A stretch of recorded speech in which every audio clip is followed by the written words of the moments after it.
In the last 10 years, there's been some very interesting developments in evolutionary biology, neurocognitive science, child development research, and many other fields, which is beginning to challenge some of these long-held shibboleths that we've had about human nature and the meaning of the human journey. But there is another frame of reference emerging in the sciences, which is quite interesting. It really challenges these assumptions.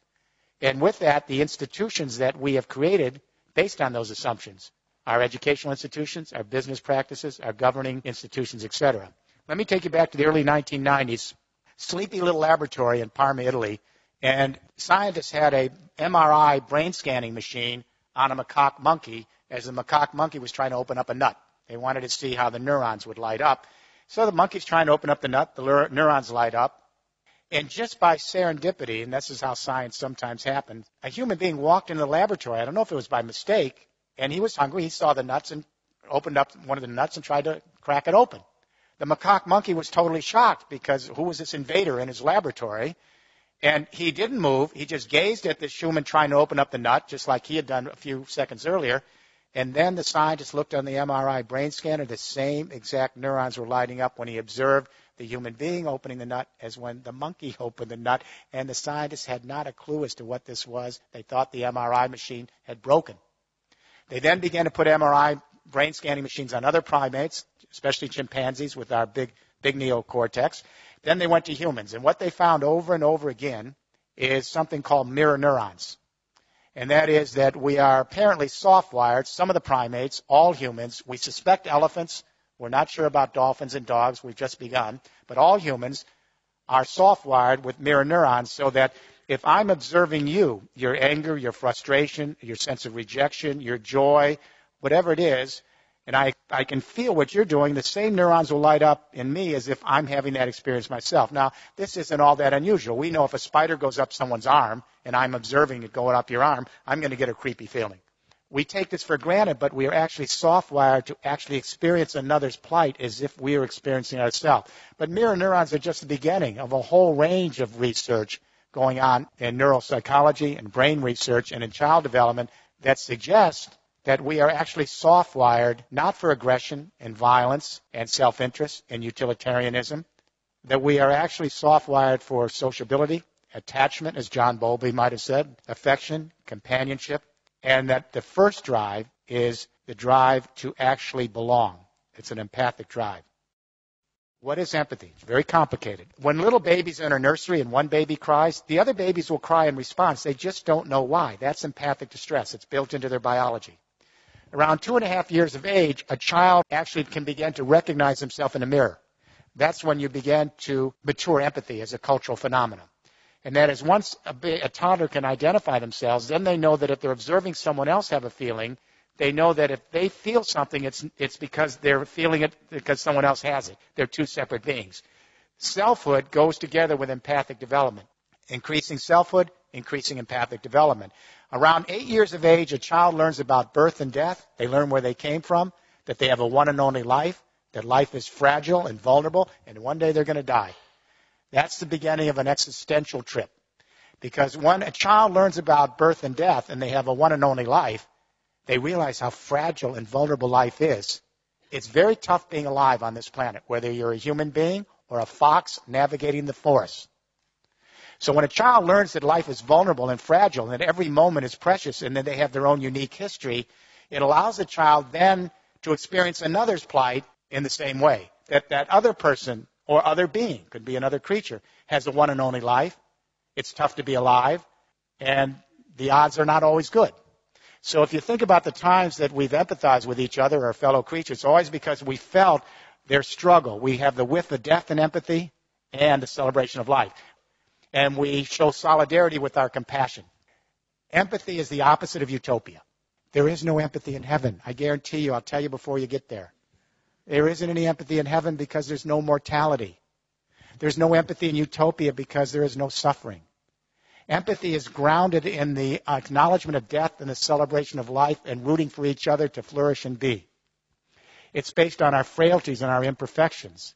So when we talk about building an empathic civilization, we're not talking about utopia. We're talking about the ability of human beings to show solidarity, not only with each other, but our fellow creatures who have a one and only life on this little planet. We are Homo empathicus. So here's the question. We know that consciousness changes in history. The way our brain is wired today is not the way a medieval serf's brain would be wired, and their brain wouldn't be the same as the wiring of a forager hunter 30,000 years ago. So the question I asked at the beginning of this study 6 years ago is, how does consciousness change in history? Because I wanted to imagine the following proposition. Is it possible that we human beings who are soft-wired for empathic distress, is it possible we could actually extend our empathy to the entire human race as an extended family, and to our fellow creatures as part of our evolutionary family, and to the biosphere as our common community? If it's possible to imagine that, then we may be able to save our species and save our planet. And when I say to you tonight, if it's impossible to even imagine that, I don't see how we're going to make it. Empathy is the invisible hand. Empathy is what allows us to stretch our sensibility with another so that we can cohere in larger social units. To empathize is to civilize. To civilize is to empathize. With forager hunter societies, communication only extended to the local tribe and shouting distance. Everyone over in the next mountain was the alien other. So empathy only extended to blood ties. When we went to the great hydraulic agricultural civilization, script allowed us to extend the central nervous system and to annihilate more time and space and bring more people together. And the differentiation of skills and the increasing selfhood not only led to theological consciousness, but empathy now extended to a new fiction. And that is, instead of just associating with one's blood ties, we detribalized and began associations based on religious ties. So a new fiction, Jews start to see all other Jews as extended family and empathize with Jews. Christians start to see all other Christians as extended family and empathize with Christians. Muslims, the same. When we get to the 19th century, the Industrial Revolution, and we extend markets now to larger areas and create a fiction called the nation state. And all of a sudden, the Brits start to see others in Britain as extended family. The Germans start to see Germans as extended family. The Americans as Americans. There was no such thing as Germany. There was no such thing as France. These are fictions. But they allow us to extend our family so that we can have loyalties and identities based on the new complex energy communication revolutions we have that annihilate time and space. But if we have gone from empathy in blood ties to empathy in religious associational ties, to empathy based on national identification, is it really a big stretch to imagine the new technologies allowing us to connect our empathy to the human race writ large in a single biosphere? On what reason would we stop here at the nation-state identity and only have ideological empathy or theological-based empathy or tribal-based blood tie empathy? We have the technology that allows us to extend the central nervous system and to think viscerally as a family, not just intellectually. When that earthquake hit Haiti, and then Chile, but especially Haiti, within an hour the Twitters came out, and within 2 hours some cell phone videos, YouTube, and within 3 hours the entire human race was in an empathic embrace coming to the aid of Haiti. If we were, as the Enlightenment philosophers suggested, in materialistic, self-interested, utilitarian, pleasure-seeking, it couldn't account for the response to Haiti. Apparently, 175,000 years ago in the Rift Valley of Africa, there were about 10,000 anatomically modern human beings walking the grasslands, our ancestors.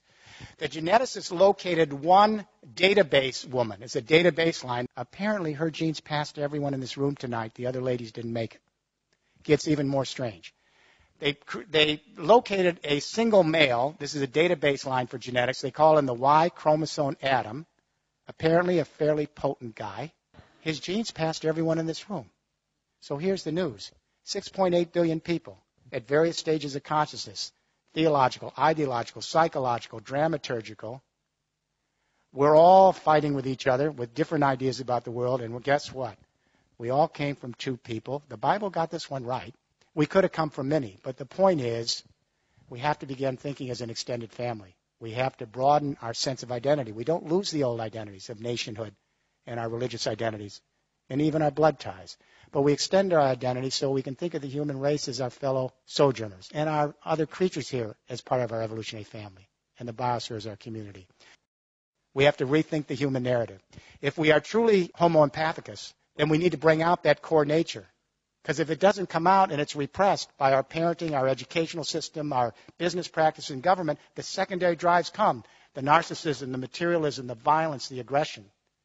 If we can have a global debate, let it start here from the British Royal Society for the Arts, which apparently you're doing, to begin rethinking human nature, to bring out our empathic sociability so that we can rethink the institutions of society and prepare the groundwork for an empathic civilization.